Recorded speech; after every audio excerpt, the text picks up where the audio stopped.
8 dead, 12 injured in the Red Fort blast. That's the latest information that is coming in. There was a huge ball of fire. One Maruti Eco van. There was a blast in this van. Multiple vehicles caught fire immediately after that. And information just coming in. Sadly, 8 people are dead, 12 injured in this blast. The nature of explosion, a matter of investigation. People panicked. People ran helter-skelter. And this has happened on a day when 4 doctors have been arrested.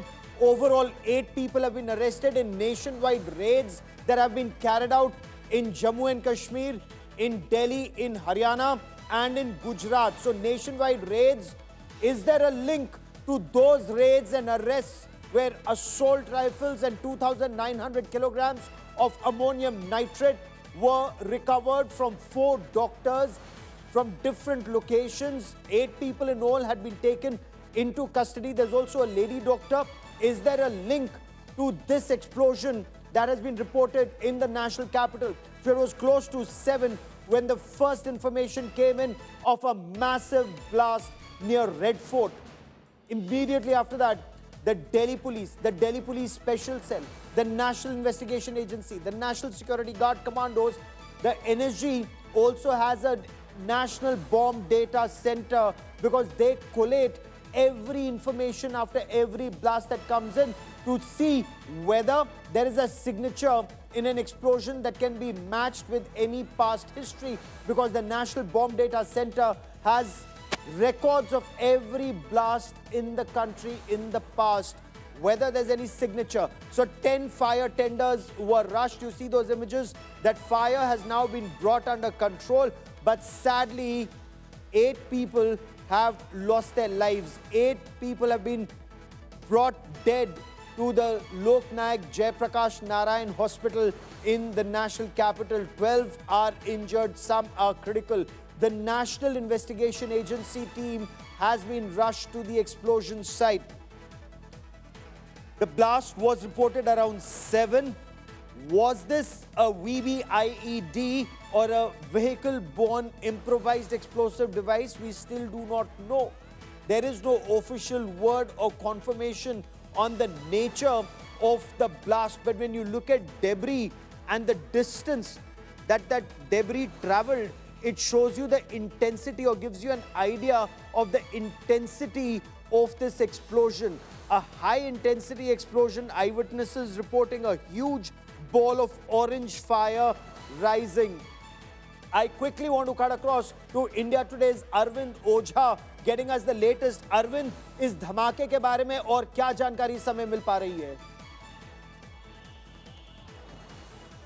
देखिए, आगे आपको बताऊं तो यहाँ पर आपको ambulance दिखाई दे रही होगी और ये काफ़ी ज़ोरदार धमाका है। अब ये धमाका किस तरह का है, ये जानने के लिए जो दिल्ली पुलिस की एंटी टेरर यूनिट है, स्पेशल सेल की टीम, वो मौके पर पहुंच चुकी है, जांच पड़ताल करेगी। यहाँ पर 6:55 पर फायर डिपार्टमेंट को ये जानकारी मिली थी। और देखिए, एम्बुलेंस बड़ी संख्या में है, इससे ये पता चलता है कि इसमें कुछ लोग घायल भी हुए हैं, कुछ लोगों की मौत की भी जानकारी मिली है। और जोरदार ये धमाका है, इको वैन में ये धमाका हुआ है, उसके बाद उसमें आग लग गई। उसके बाद जो आसपास की गाड़ियां थी, उस आग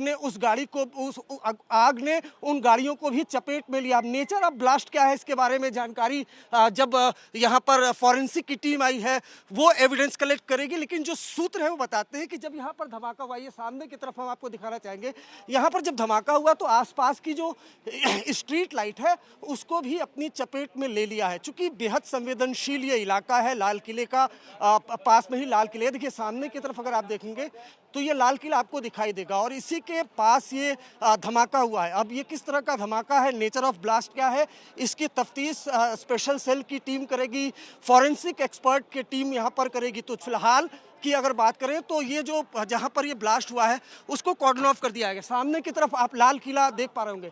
लाल किले के ठीक सामने जो कॉल मिली थी मेट्रो स्टेशन गेट नंबर 1 पर ये धमाका हुआ था, जोरदार ये धमाका हुआ था, जिसमें जो इको वैन में अब धमाका हुआ, उसके बाद जो आसपास की गाड़ियां हैं उसमें आग लग गई, जिसकी तस्वीरें भी देख पा रहे होंगे आप। अब आग पर पूरी तरह से काबू कर लिया गया है। पुलिस टीम, अगर आप यहां पर देखें तो पुलिस टीम यहां पर जांच पड़ताल करने में जुटी है, और ये जो एग्जैक्ट लोकेशन आपको दिखा रहे हैं, यहीं पर ये ब्लास्ट हुआ था। गौरव, जो तस्वीरें सामने निकल कर आ रही हैं, इको वैन के परखच्चे उड़ गए, लेकिन वो इको वैन के क्या गाड़ी का नंबर मिल पाया है पुलिस को? क्या और जानकारी उसके हिसाब से मिल पाएगी किसकी थी ये इको गाड़ी? पहली बात। दूसरी बात, जो लोग घायल बताए जा रहे हैं या जो लोग मृत बताए जा रहे हैं, दोज हु डाइड, उनके बारे में कोई जानकारी? देखिए 6:55 की ये पूरा इंसिडेंट है, जब फायर डिपार्टमेंट को कॉल मिली थी और उसके बाद अफरा तफरी यहाँ पर मच गई। अफरा तफरी मचने की वजह इसलिए भी है गौरव, क्योंकि दिल्ली से सटे फरीदाबाद में ही आज एक बड़ा ऑपरेशन चला, जिसमें एक बड़े टेरर मॉड्यूल का खुलासा हुआ। 2900 किलो से ज़्यादा का जो एक्सप्लोसिव है वो रिकवर हुआ। उसके बाद शाम के वक्त यहाँ पर ये इंसिडेंट हो जाता है। अब जो दिल्ली पुलिस की टीम है, फॉरेंसिक की टीम है और दिल्ली पुलिस की एंटी टेरर यूनिट है, स्पेशल सेल की टीम, वो यहाँ पर पहुंची है। जाहिर सी बात है, नेचर ऑफ ब्लास्ट क्या है, पहले तो इसके बारे में जानकारी जुटाई जाएगी। दूसरी तरफ जो घायल हैं उनको तुरंत एलएनजेपी अस्पताल ले जाया गया वहां पर। और आपको ये भी बता दूं, बेहद दर्दनाक खबर ये भी है कि जब ये पूरा ब्लास्ट हुआ तो इसमें कुछ लोग बुरी तरह से जख्मी हो गए। सामने की तरफ ये लाल किला है, हमेशा यहाँ पर जो अर्धसैनिक बल के जवान हैं वो तैनात रहते हैं।